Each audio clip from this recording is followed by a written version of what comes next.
Hello guys, അങ്ങനെ കുറേ നാൾക്ക് ശേഷം ഞങ്ങളൊരു സിനിമ കാണാൻ വന്നേ. നമ്മുടെ പത്തനാപുരത്തെ ആശീർവാദിലാണ് സിനിമ കാണാൻ വന്നത്. നല്ല തിരക്കൊക്കെ ആയിരുന്നു കേട്ടോ. നമുക്ക് 10:15 മൂവി സ്റ്റാർട്ട് ചെയ്യുന്നത്.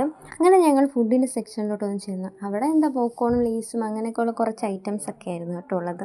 പിന്നെ നിങ്ങൾക്കൊരു കാര്യം അറിയാം, ഞങ്ങൾ കുറേ നാൾക്ക് ശേഷമാണ് ഒരു സിനിമ കാണാൻ. അങ്ങനെ സിനിമ കാണാൻ വേണ്ടി വെയിറ്റ് ചെയ്തപ്പോൾ അവിടെ തണ്ട ഒരു തകർത്ത ഡാൻസുകളേക്ക്. അങ്ങനെ ഡാൻസ് എല്ലാം കഴിഞ്ഞ് പിന്നെ തണ്ട നമ്മൾ തിയേറ്ററിലോട്ട് കയറുകയാണെങ്കിൽ അവിടുത്തെ അറേഞ്ച്മെൻറ്റ്സ് ഒക്കെ ഭയങ്കര ഒരു രക്ഷയില്ലായിരുന്നു കേട്ടോ. കാണാൻ രസമായിരുന്നു. അങ്ങനെ ഞങ്ങളെ സീറ്റ് തപ്പി ഒരു നടത്തുകയായിരുന്നു കേട്ടോ. അങ്ങനെ ഏറ്റവും ലാസ്റ്റ് സീറ്റൊക്കെ കിട്ടിയേ. ഞങ്ങൾ ഫസ്റ്റ് ടൈമാണ് ആശീർവാദിൽ സിനിമ കാണാൻ വരുന്നത്. അതിൻ്റെ ഒരു സന്തോഷവും ഞങ്ങളുടെ മുഖത്ത് കാണാനുണ്ട്. പിന്നെ പുറത്ത് കണ്ട് അത്ര ആൾക്കാരൊന്നും തിയേറ്ററിൽ ഇല്ലായിരുന്നു കേട്ടോ, കുറച്ച് പേരേ ഉള്ളായിരുന്നേ. അങ്ങനെ സിനിമ സ്റ്റാർട്ട് ചെയ്തു കേട്ടോ. ഒരു രക്ഷയില്ലാത്ത പടം, എനിക്ക് ഭയങ്കര ഇഷ്ടപ്പെട്ട്. പിന്നെ ഒരു വേറെ കാര്യമുണ്ട്, നമ്മൾ കുറേ നാൾക്ക് ശേഷം സിനിമ കാണാൻ വന്നതല്ലേ, അതിൻ്റെ ഒരു ഭയങ്കര സന്തോഷമുണ്ട് കേട്ടോ. അപ്പോൾ അതുകൊണ്ട് ഭയങ്കര സൂപ്പർ സിനിമയാണ്. അങ്ങനെ സിനിമയെല്ലാം തീർന്നു. അപ്പോൾ ഇത്രയേ ഉള്ളൂ ഗൈസ്, ഇന്നത്തെ ഞങ്ങളുടെ സിനിമ കാണാൻ പോയ വീഡിയോ.